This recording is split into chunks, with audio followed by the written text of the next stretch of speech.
Kamusta ka na? Sa panahon ngayon, napakahirap na umupo at magkaroon ng kahit konting panahon para magbasa. Oo, sa dami ng mga dapat nating gawin sa araw-araw, mula sa pagtatrabaho sa maghapon at konting pagpapahinga, wala na tayong oras para maupo at magbasa. Pero alam nyo ba na sobrang napakalaking bagay ng nakakapagbasa? Maraming benepisyo ang pagbabasa. Unang benepisyo nito, syempre pa napapatalas nito ang ating utak, ang ating imahinasyon. At alam nyo ba, bukod doon, marami pa tayong mga benepisyo na pwedeng makuha sa pagbabasa. Pero bago ang lahat, welcome muna sa ating channel. Marami pong salamat sa pagsubaybay niyo muli sa ating mga video. Ngayong araw na ito, pag-usapan natin ang 10 mga libro na dapat nabasa mo na. Oo. Meron akong isang video, ito yon. Diyan, pinakita ng episode na ito na merong 10 mga aklat na dapat nabasa nyo na. Ayan. So ngayong araw na to, meron ulit tayong panibagong 10 aklat na sana mabasa nyo rin. Dahil napakaganda ng mga lessons na ibinibigay nito sa bawat isa na nakakaranas ng mga the same na mga pagsubok. Ayan. So, samahan niyo ako. Pero sana, mag-like muna kayo, share at subscribe sa ating channel para sa mas marami pang kwentuhan. Okay. So, simulan natin. Ano ba ang 10 aklat na ito? Ayan. So, nabasa niyo na ba ito? Ang una sa lahat ay with number 1, The 4 Agreements by Don Miguel Ruiz. Ano ba ang aklat na ito? Para saan ba ito? Ayan. Ito ay isang practical na gabay sa personal na kalayaan. Hindi ito isang reliyon, kundi isang ancient wisdom na kung saan mula sa Toltec tradition na nagtuturo kung paano tayo maging malaya sa hindi kinakailangang mga paghihirap. Oo. So, ang libro na ito ay nagtuturo sa atin or magtuturo sa atin kapag binasa mo na hindi tayo kailangang makulong sa isang paghihirap dito sa buhay na ito. Bakit? Kasi sa edad na 50 natin ngayon, marami tayo nang naipon na sama ng loob. Tampo, stress, at alam mo yon, mula sa iba't ibang klase ng tao dito sa daigdig na ginalawan natin.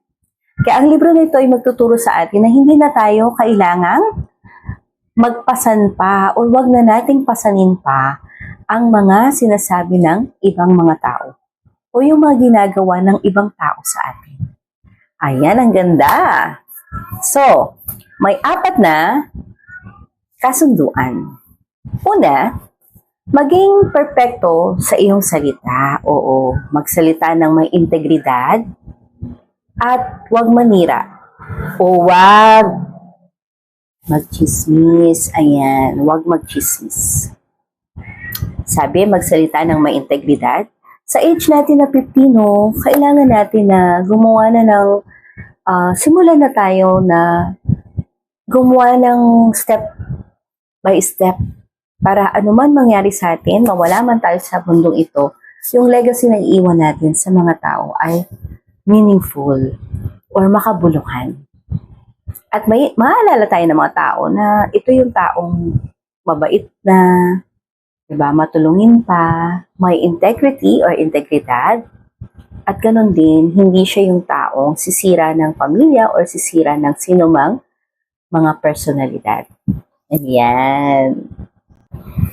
Sa pangalawa, sabi niya, huwag mo daw personalin ang kahit na ano. Oo nga naman. Kasi yung ginagawa ng iba dahil sa kanilang sariling realidad. Alam mo yon, syempre, minsan nasasaktan tayo, di ba? Pero hindi dahil yon sa iyo. Maaaring dahil din doon sa isang taong So, wag na natin personalin anumang mga bagay, di ba? Na nakakarating sa atin. Okay, sa pangatlo naman, sabi niya, wag mag-assume. Magtanong kung hindi sigurado at wag gumawa ng mga sariling kwento. Oo, kailangan tiyakin ano ba ang totoo at ano ba talaga ang totoong nangyari. Ayan, wag daw tayong mag-assume. Ayan. At apat daw, sabi niya, laging gawin ang iyong best. Ang best mo ngayon ay maring iba sa best mo kahapon. Kaya, kailangan mo gawin ang lahat sa buhay na ito, di ba? Merong isa akong narinig, no, na isang advisor. Sabi niya, kung gagawin mo na rin lang ang isang bagay, gawin mo na ng tama at mahusay. Di ba? When you are doing something, project man yan, or anumang bagay, ibigay mo na yung best mo. Kasi sa paggawa mo nun, maganda rin ang resulta. Bakit? Kasi maraming makikinabang kung maganda yung nagawa mo. At syempre sa paggawa mo nun, maganda rin yung feedback. Kasi binigay mo ang lahat. Pero yan, sabi natin sa ibang vlog, bigay mo ang lahat, pero maging balanse. Maging balanse pa rin. Ayan, okay. So number 2 naman na aklat or book na natin na nire-review ay The Art of Praising in the Rain by Garth Stein. Ano ito? Oo, ito naman, no, ang ganda nito. Isang nobela na isinalaysay mula sa pananaw ni Enzo. Isang asong naniniwalang marire-incarnate siya bilang isang tao. O, diba? Isang tao or isang aso na nasa isip niya, marire-incarnate siya. Sa kanyang mata, nakita natin na ang buhay ng kanyang amo o nakikita niya ang buhay ng kanyang amo. Isang race car driver na humaharap sa pagsubok ng pamilya, sakit at pag-ibig. So bakit pinipili natin itong aklat na ito? Kasi ito ay para sa ating mga nakakaranas ng matitinding mga pagsubok sa buhay. Oo, ikaw. Nakakaranas ka ng matitinding pagsubok sa buhay. Ngayon, paano makakatulong ang aklat na ito? Ang kwento ay tungkol sa katapatan, pagtanggap, at kakayahang magmaneho ng maayos kahit nasa gitna ng malakas na ulan. Ayan. So, ang buhay kasi, no, para siyang karera. Hindi mo kontrolado ang panahon, hindi mo rin kontrolado kung paano ka magmamaneho. So, dito tumutukoy sa buhay natin, no, sa journey ng buhay natin. Dumaan ang maraming mga season, maraming mga panahon, nandiyan ang tag-init, tag-ulan, at yung mga bagyo. Talagang dumadating yan. Bagyo ng mga kalamidad. At may bagyo na talagang bagyo o mga kalamidad. May bagyo na talagang dumadating sa buhay ng tao. Metaphor. Oo. Ngayon, yung paano natin haharapin ang bawat bagyo na yan na dumadating sa atin? Ayan, minsan nga tornado pa, di ba? Bagyo, tornado, or anumang bagay na dumadating sa ating buhay na sobrang ang hirap nating tanggapin, pero talagang nangyayari. Ayan. So, ang tunay daw na pagharap dito ay yung maging matatag, harapin kung ano yung nandyan, at ang tunay na katapatan ay hindi nawawala kahit na tayo ay sinusubok. Ang mga mata ng aso ay nakakakita ng katotohanan. Minsan, kailangan lang natin tumingin ng mas malalim. O, di ba ang ganda? So, yung aso na gusto niyang ma-reincarnate bilang tao, nakita niya ang realidad ng mga nangyayari sa kanyang amo. Nakikita niya kung paano ito lumalaban sa buhay, sa kanyang racing car, na kung saan yun yung trabaho niya. At nakikita niya rin kung paano din siya lumalaban sa kanyang sakit. At dahil meron siyang mga mahal sa buhay, talagang ipinakita ng aklat na ito kung paano ang aso. Gusto niyang mangyari yun sa kanya, na kapag dumating ang panahon na mawala siya, sana bigyan siya ng pagkakataon na maging tao. Ayan. Sa atin naman, bilang tao na tayo, Hindi natin may iwasan lahat ng mga pagsubok na yan, di ba? Ano man ang karera mo, ikaw man ay car racer, ikaw man ay isang professional sa iyong larangan, lahat yan may pagsubok. Whether it's work, family matter, or alam mo yun, pwedeng sa mga kaibigan, lahat yan dadanasin natin. So, kung paano natin ito haharapin ng may katapatan at may dignidad at integridad, ayan ang tinuturo ng aklat na ito. Kaya basahin mo na ha, maganda. Maganda ito. So, number 3, becoming Michelle Obama. So, ito ay ating naging First Lady sa US.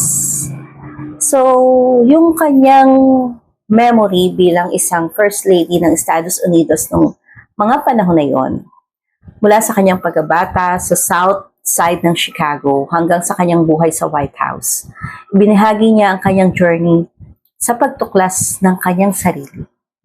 Oo. So, minsan, hindi ko alam kung lahat tayo pabor kay Michelle Obama. Pero, gaya rin ng karaniwang mga babae, tayo ay dumadating sa punto ng buhay natin na habang tayo ay nagkakaedad, tinutuklas natin ang ating sarili. Hindi ba? Lagi nating tinatanong, kaya ko pa ba to? Kung kaya, ibahin ko kaya yung aking forte o yung mga ginagawa, ano kaya ang pwedeng mangyari? Paano kaya ako magta-thrive, di ba? Ayan. So ito, pinararating nito sa atin na ikaw ay isang patuloy na proseso. Hindi ka titikil sa iyong pag-evolve kahit na anong edad. Hindi mo kailangang maging perpekto para maging makabuluhan ang buhay mo. Ang ganda, di ba? So, bilang isang tao, gaya ni First Lady Michelle Obama, hindi natin kailangan na magkaroon ng isang titulo para maging mahalaga sa buhay na ito. Ang pagiging ina, asawa, at babae, or ang pagiging ama, asawa, or lalaki, ay pwedeng pagsabayin nang hindi nawawala ang sarili. So nangangahulugan ito na kailangan maging aware lang tayo sa lahat ng mga dinadaanan natin, at syempre, sa lahat ng yun, sana natuto tayo. At habang natututo tayo, yan, nare-redirect natin ang ating sarili para mag-evolve pa sa mas makabuluhang buhay, mas makabuluhang posisyon, or mas makabuluhang role natin bilang isang tao. Kailangan habang natutuklasan natin yan, mas nagiging kapaki-pakinabang tayo sa bawat yugto na yan ng ating buhay. Maging tapat sa ating kwento. Walang perpektong buhay, oo, pero may matatag na pagtanggap sa anumang mga yugto na yan ng buhay. So halimbawa, syempre pa tayo ay nagkakaroon ng mga desisyon sa buhay natin na hindi natin alam ang magiging resulta. Pero ang mga desisyon na yan, kapag nangyari na ang lahat ng resulta na yan, yung ating pagtanggap sa lahat ng resulta na yan, at kung paano natin yan hinaharap ng may katatagan, ng may bukas na isip, ng may bukas na puso, ayan, diyan natin nakikita na, uy, kaya pala natin. At hindi naman pala iyon kakulangan, kung hindi, isang karunungan na natututo tayo sa bagay na yun. Ayan. Okay, with number 4 naman, The House in the Cerulean Sea by T.J. Klune. Ito isang fantasy novel tungkol kay Linus Baker, na isang 40-something na lalaking sumusunod lang sa mga patakaran. Pinadala siya sa isang isla para imbestigahan ang isang bahay ampunan ng mga espesyal na mga bata. Doon niya natuklasan ang pamilya at pagmamahal na hindi niya inaasahan. O, di ba? Ang ganda. Minsan, di ba, halimbawa, may nangyayari sa ating buhay na halimbawa dito sa lugar na to parang merong problema. So dadali ka sa isang lugar na kung saan ayaw mo. Naalala niyo ba yung istorya ni Jonas? Hindi ba pinapapunta siya sa isang lugar na kung tawagin Ninive? Pero ayaw niyang pumunta doon. Papunta siya doon sa direksyon na ito dapat, kung saan siya tinuturo ng Diyos. Pero saan siya pumunta? Sa kabilang direksyon. Sumakay siya sa isang barko at nagkaroon ng problema, di ba, sa barko. Kaya sabi niya, itapon niyo ako sa dagat. So pagkatapon sa kanya sa dagat, tumigil ang isang magulong paglalakbay doon sa barkong iyon. So nailigtas yung mga tao doon. Si Jonas naman, or si Jonas, nakain siya ng isang malaking isda. At doon sa pagkakataon na yon, may natutunan na siya. Yung hindi niya pagsunod, ayun ang nagkakaroon ng problema sa kanya. Pero anong aral dito, no? Parang katulad din ng kwento na ito. Yung si Jonas, meron kang isang layunin. Ito yun, pupunta ka dito. Layunin mong sabihin sa mga taong ito na kailangan nilang magbago para sila ay hindi mapahamak. Para malingid sila sa galit ng Diyos. Dahil pupuksain ang Nineveh. Sa kabilang banda, talagang ayaw ni Jonas pumunta. Siguro natakot siya sa mga tao. Pero anong nangyari? So kumikilos ang Diyos na dapat ito talaga ang sinasabi ko sa iyong gawin mo, ito ang gawin mo. Sa bandang huli, ginawa niya rin. Anong aral? Diba, nagre-route pa siya. Nagre-route pa si Jonas. Pero ang totoo, sa bandang huli, kailangan siya sumunod. Dito naman sa kwento ito, napakaganda kasi si Linus Baker ay nasa 40 years old or something. Hindi masyadong nilinaw kung ilang taon talaga siya. So, nagpunta siya doon sa isla na yon kasi pinadala siya doon. At doon niya natagpuan ang isang pagmamahal na hindi niya pa nararanasan. Sa pagmamahal niya doon sa mga nakita niyang mga sitwasyon ng mga bata doon. Espesyal na mga bata. Pag sinabi natin espesyal na mga bata, sila yung mga pangangailangan na kailangang tugunan sa espesyal na mga paraan. At ang bida natin dito ay talagang natuklasan niya na may mababago pala sa kanyang sarili. Bakit maganda ang aklat na ito? Ito ay para sa feeling nila tapos na ang kanilang kwento, tapos na ang kanilang buhay. Pero naniniwalang huli na, or naniniwala sila na huli na ang lahat. Pero nung makita nila ang sitwasyon doon, o nakita niya ang sitwasyon doon, ipinakita nito minsan pa na hindi pa huli ang lahat.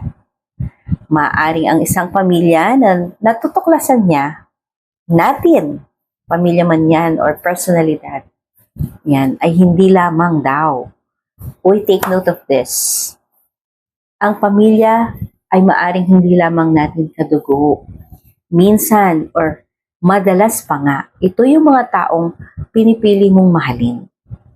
At ini-embrace mo muli sa buhay mo bilang mga bagong tao na kasama sa buhay. At hindi sila nanghuhusga base sa kung ano ang sinasabi ng iba. Kung hindi, kinikilala muna nila kung sino ang isa. Oo, tama.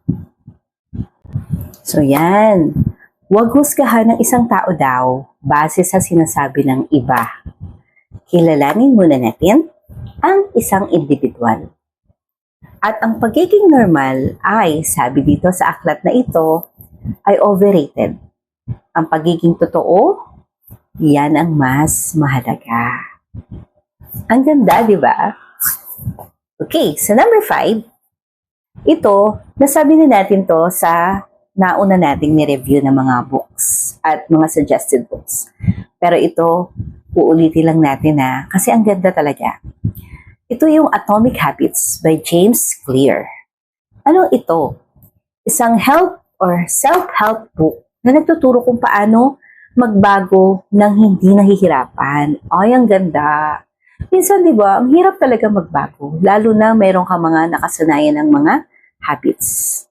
Pero ito, sabi niya, ang konsepto nito ay ang 1% improvement araw-araw. Oo, buddy. 1% improvement lang bawat araw. Hindi siya biglaan, ang bongga na agad. Kundi 1, 2, 3, 4, 5. Siguro little thing in a day ayan ang magbibigay sa atin ng magandang pagbabago. So, halimbawa, siguro pwede rin natin i-relate dito yung mga Japanese habits.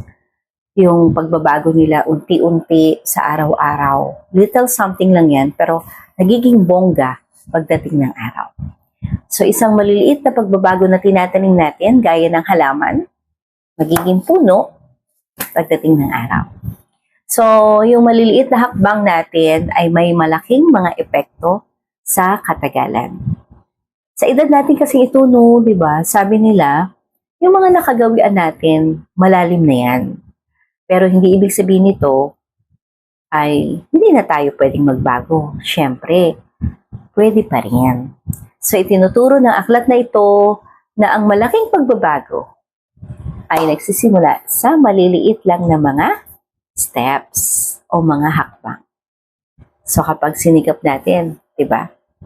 Unti-unti, yayabong ang ating mga pagbabago. Ano kaya yan? Diba? Nung araw, uulitin ko lang ulit sa kwento na ito, hindi ako marunong or hindi ako interesado sa paglalagay ng kung ano-ano sa mukha ko. Tamad na tamad ako. Pero sinikap ko, di ba, na pinayo ng anak ko. Sabi niya, Mi, try mo lang.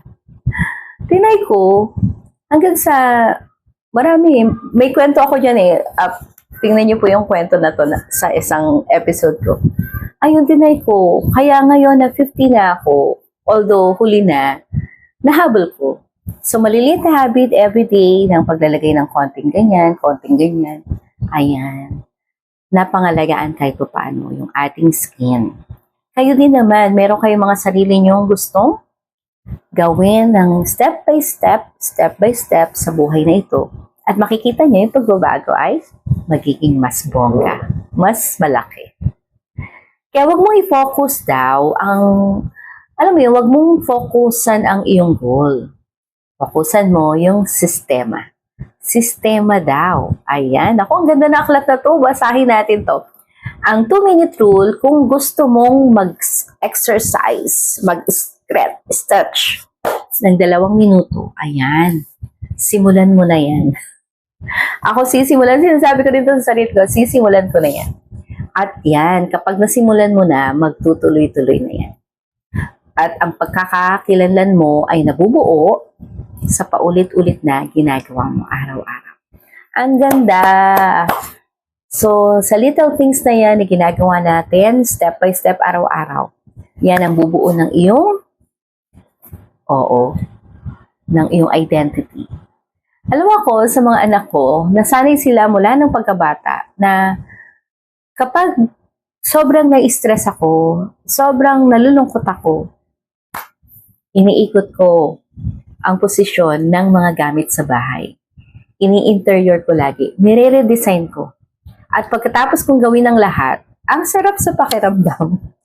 So, yun yung identity ko sa mga bata na, ay nako si Mami, iikutin na naman niya ang bahay. At ina-announce ko talaga yun sa kanila. Sasabihin ko sa kanila, mga anak, mag-general cleaning ako ngayon, ha?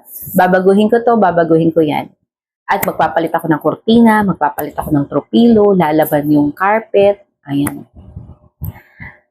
Lalaban ang lahat, lilinisin ang lahat. Yun yung nakasanayan nila sa akin mula nang maliliit pa sila. At nakikita nila, pagkatapos ko maglinis, ang saya ko naman, di ba? Ang saya. So, yun yung identity mo sa kanila. Ay, nako si Mami, mag-iikot na naman yan. Ang tawag nila dyan, mag-iikot na naman ng bahay. Ayan. Kasi pag lagi mong ginagawa ang isang bagay, doon ka nila nakikilala. Halimbawa, ikaw, dati sobrang sungit mo. Palagi ka na lang masungit. So, makikilala ka nila bilang masungit na tao. Pero syempre, hindi lamang doon ka nila dapat makilala. Kailangan makita nila na yung iyong kasungitan ay may dahilan. Pero, meron ka palang lalim. Hindi lang sungit. Okay. So, number 6, ito. Ito, nasabi na rin natin ito sa last book natin. Tuesdays with Morrie by Mitch Albom. Isang totoong kwento ng isang estudyante muling nakipagkita sa kanyang professor na si Morrie Schwartz na may sakit na ALS or ALS. So tuwing Martes, Nakikita sila para sa kanilang last na klase.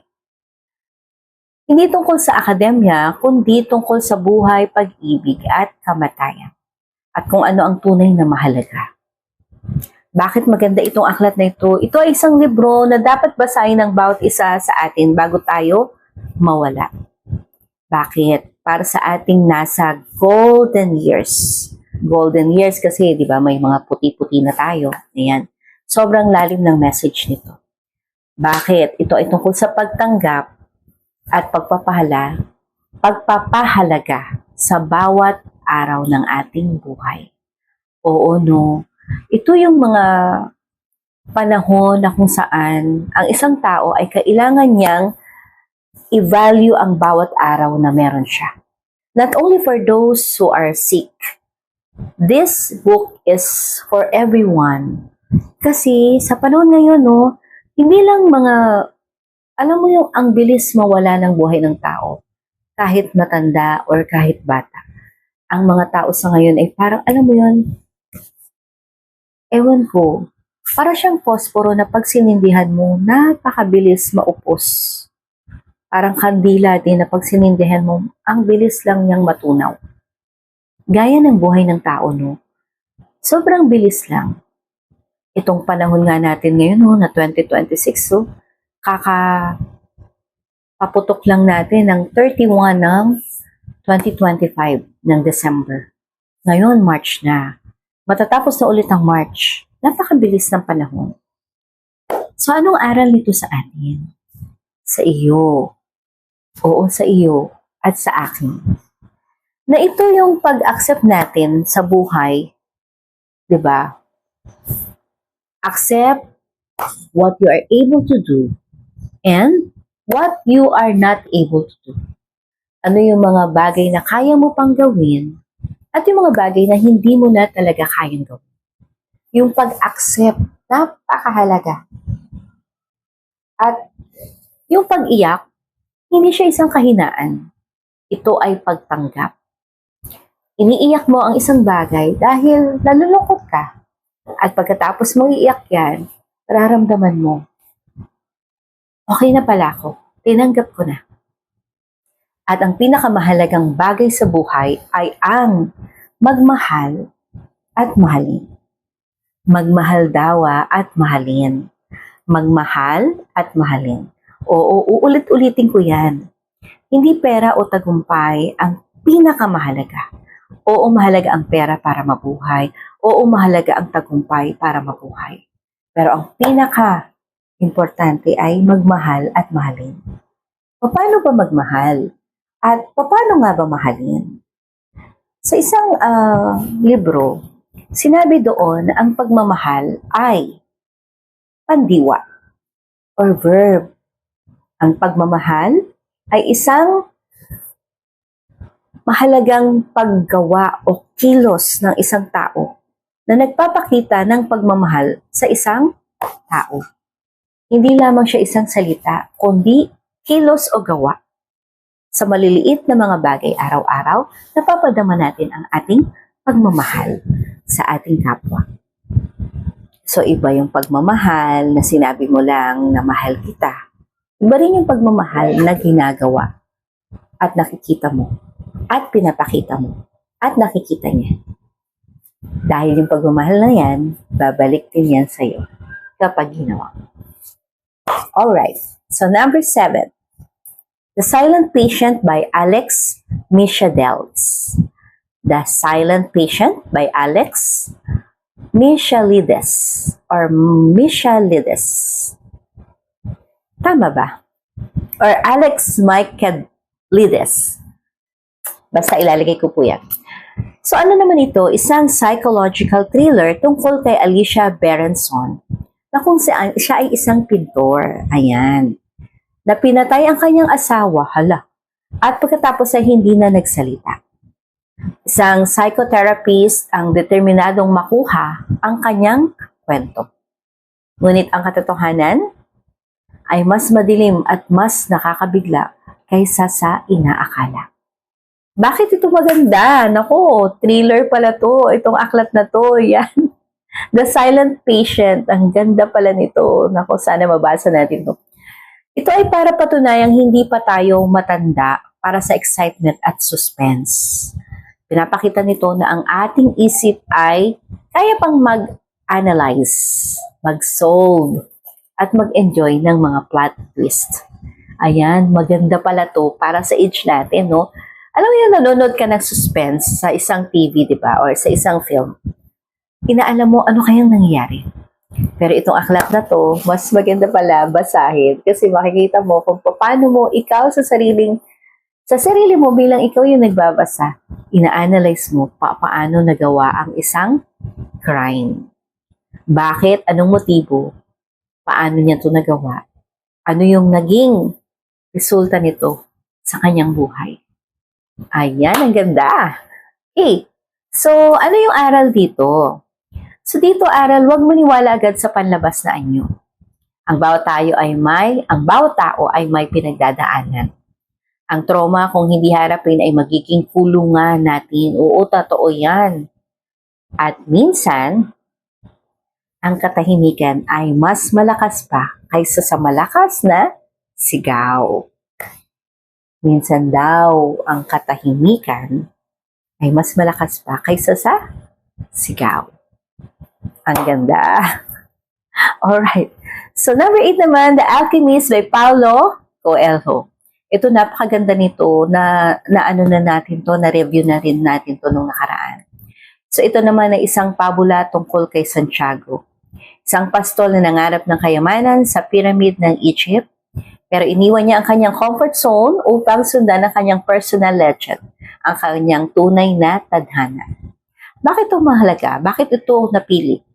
Kasi, marami sa atin ng mga naglalagay ng mga pangarap sa kahon dahil sa responsibilidad, takot, di ba? O edad. Ipinapaalala ng libro ito na tayo ay hindi pa huli, yung ating edad ay hindi pa huli ang lahat. Ang universe ay nagko-conspire para matupad ang ating mga pangarap. Napasalamat po.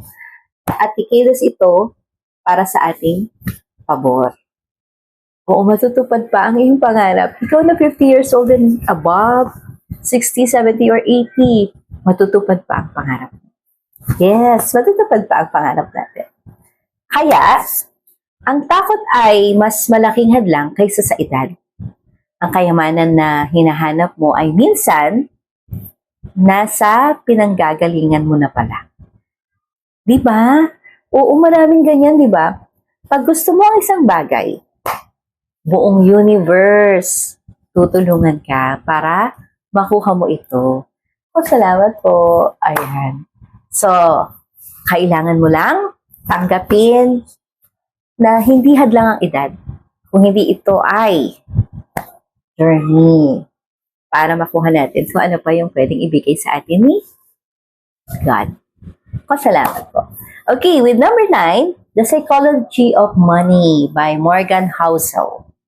Hindi ito typical na finance book na puro numero or investment tips. Ito ay tungkol sa pag-uugali ng tao tungkol sa paghawak ng pera. Pinaliliwanag nito kung bakit ang matatalino ay nagkakamali sa pera at ang hindi gaanong matalino ay nagiging successful. Ang ganda. Kasi nga naman, sa edad natin, no, di ba? Yan. Para sa ating nasa edad na ito, nag-iisip na tayo ng retirement, ng ipon, at mga pamana sa ating iiwanan. Tinuturo nito na ang financial success ay 20% lang tungkol sa utak. 80% naman ay tungkol sa pag-uugali. Ayan. Ang ganda. Ang financial success daw ay 20% lamang na nasa utak. Ang 80% daw ay kung paano mo to hinahawakan. Yung ugali natin. So, halimbawa, mayaman ka sa utak mo, 20%. Pero yung 80% na yan, kung paano mo siya minamanage. O yung ugali mo, when it comes to money. Yung iba, no, kapag nagkakapera, no, nagbabago na sila. Feeling nila, alam mo yun, marami ako mga kaibigan na nalulungkot ako kasi, ewan ko, Ako kasi, alam mo yun, nagkaroon na rin kami, nawalan, nagkaroon ulit, nawalan, nagkakaroon ulit. Pero hindi ka naman dapat baguhin ng pera. Kasi alam mo yun, sa mga bagay-bagay na nangyayari sa atin, hindi pera talaga ang solusyon.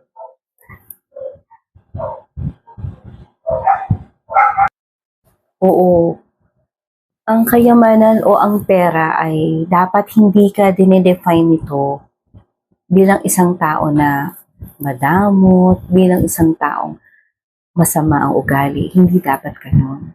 Ang pera, oo, nagbibigay ito ng kaligayahan at nagbibigay din ito ng kalungkutan. So, kailangan maging laging balanse. Si ang tunay na kayamanan o yaman ay ang kakayahang gawin ang gusto mo, kailan mo ito gusto, at kasama ang gusto mo. Ano daw? Ang tunay na yaman ay ang kakayahang gawin mo ang gusto mo. Kailan mo ito gusto gawin? At syempre, yung kasama mo, yung taong gusto mo. O, diba? Yan ang kayamanan daw. Kaya wag daw nating sundan yung mga investment na tungkol sa, alam mo yung mga uso investment. Tapos, ang ikli ng pasensya mo, tapos biglang, alam mo yun, nawawala bigla ang kung anumang meron ka na. Biglang sa isang iglap, nawawala. Bakit? Kasi, minsan hindi natin masyadong pinag-aaralan ang mga bagay-bagay, kaya ito nawawala. Or minsan naman, talagang may nananadyang, i-scam ka. Ayan, alam mo na yan. Sinadyang i-scam ka. So, magkaroon lang ng margin or safety mula sa dyan, sa kung saan ka nag-invest, nag-stock, or anumang nilalagay mo ang iyong pera. Huwag maglagay sa isang bagay lang. Nasabi ko sa retirement, eto sa video na retirement, na i-invest mo yan or ilagay mo sa maraming basket para anuman ang mangyari dun sa iyong, diba, yung mga itlog natin sa iba't ibang basket. Meron ka pang iba pang basket. Ayan. So, kailangan mo alagaan yan kasi pinaghirapan mo yan. Ayan. And finally, number 10, A Man Called Obi by Frederick Backman. Si Obi ay isang 59 years old na lalaki. Stricto siya, masungit, grumpy, at alam mo yun, gusto niya nang sumunod doon sa kanyang asawa na nawala. Pero may biglang lumipat na pamilya sa tabing bahay niya. At bumaliktad ang lahat. Sila ay naging dahilan para mabuhay siyang muli. Ayan. Ito ay ang perpektong huling libro na pwede nating mabasa at wag natin na hindi mababasa to. Bakit? Ito ay isang series ng libro na pinapakita na kahit kaano ka na umidad, diba, sa mundong ito, kailangan mong ma-feel na may pagmamahal pa pala. Basta magmahal ka din. Diba? Dahil, alam mo yon, hindi perpekto ang mga tao. At ikaw, hindi ka rin perpekto. So, pinapakita nito na kahit gaano ka pa kapagod sa mundo, kahit gaano mo pa kaisipan na tapusin na ang kwento mo o isiping tapos na ang kwento mo, ang buhay ay may paraan. Ang Diyos na nasa taas, may paraan para masurpresa ka pa. Ang pag-ibig at layunin ay hindi nawawala. Naghihintay lang ito sa tamang mga tao at pagkakataon. Ang ganda, di ba? Hindi hadlang ang edad para magkaroon ka ng bagong simula. Ang pagiging matigas sa labas ay madalas takot sa loob. Ang pagmamahal sa kapwa ay hindi nawawala. Kailangan lang ng tamang mga tao para muling sumibol. So, ang ganda, di ba? So, hindi dahil matanda na tayo, dapat ay masungit na tayo. Hindi. Magkaroon tayo ng bukas na isipan para papasukin ang mga taong pwede pa nating makilala at sa huli maging masaya pa. Di ba? Ang ganda.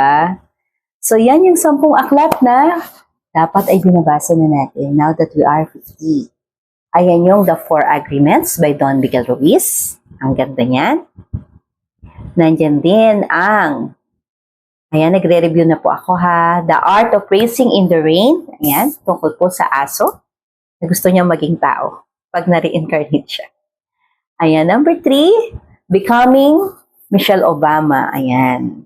Paano kaya naging, diba, inspirasyon ang buhay niya? Basahin natin yan. And number 4, The House in the Cerulean Sea by T.J. Klune. And then number 5, Atomic Habits by James Clear.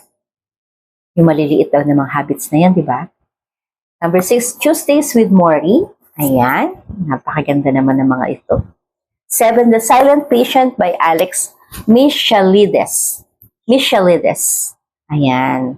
And then number 8, The Alchemist by Paulo Coelho. And then number 9, The Psychology of Money by Morgan Housel. And then finally number 10, A Man Called Obi by Frederick Beckman. So yan yung 10 mga magagandang aklat na dapat ay nababasa natin. At sa huli, mga buddy, sa 10 libro na ito, hindi lang kami nagbasa ng kwento o hindi lang mababasa ang kwento, kundi binabasa natin ang buhay ng iba. Oo, di ba? At natututo tayo sa mga buhay na yan. Kasi ang pagbabasa sa edad natin ito, alam mo ba, nakakatuwa kasi hindi lamang ito basta libangan, hindi lamang ito basta gusto mo lang na magbasa. Ito ay gamot sa pagod, sa kalungkutan, sa takot, na baka tapos na ang lahat para sa atin. Pero hindi ito katapusan. Ang libro na ito ay nagbibigay sa atin o ang mga aklat na ito ay nagbibigay sa atin ng inspirasyon sa iba't ibang mga sitwasyon, iba't ibang mga panahon na dapat laban lang. Laban lang tayo sa buhay. Kasi ang sorpresa sa buhay ay hindi natatapos. Laging may panibagong nakalaan para sa'yo, sa akin, sa ating lahat.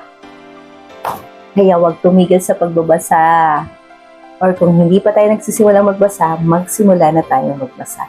Kasi ang pagbabasa ay nakakagaan ng pakiramdam, nakakatulong sa ating utak, nasa sharpen ang ating utak, at sinasabi sa atin na ang edad, number lang yan. Ang pagbabasa ay nakakatulong para patuloy tayo na magtanong, mag-discover, at ganun din, patuloy nating mahalin ang ating buhay. Dahil napakahalaga pala ng buhay na ito sa mundong ito. Isa lamang ito, di ba? Kaya pahalaga natin. I-enjoy natin ang ating buhay. I-enjoy natin ang lahat ng meron tayo. Kaya sana, magbasa ka na. Bakit? Sa pagbabasa, tatalino ka na, mai-inspire ka pa. At matututo ka pa sa iba't ibang mga kwento ng mga tao kung ano ang ginawa nila sa kanilang buhay. Naku, maraming pong salamat. Kaya lamang po ang 10 aklat na ni-review natin. O sana po mabasa mo ulit. Yung iba po na doble or na ulit po ang pagre-review kasi napakaganda niya talaga. Napakaganda niya. At minsan pa, uulitin kong sabihin, huwag kalimutan habang nagbabasa tayo ang pag-inom ng supplements, ng vitamins, ng maintenance natin. Mag-exercise, mag-diet at lagi uminom ng maraming tubig at magkaroon ng sapat na tulog. Kasi makakatulong ito sa ating matalas na pag-iisip at maayos na kalagayan ng ating puso. Maraming pong salamat sa inyo. Yan. Sana pong muli i-like nyo at i-share ang ating video. At pa-subscribe na rin po. Papindot naman po ng subscribe kasi makakatulong po ito sa paglago ng ating channel. At sa huli, stay maganda inside out. Magbasa ng maganda ka kasi lalo kang gaganda sa panloob. God bless. Bye-bye!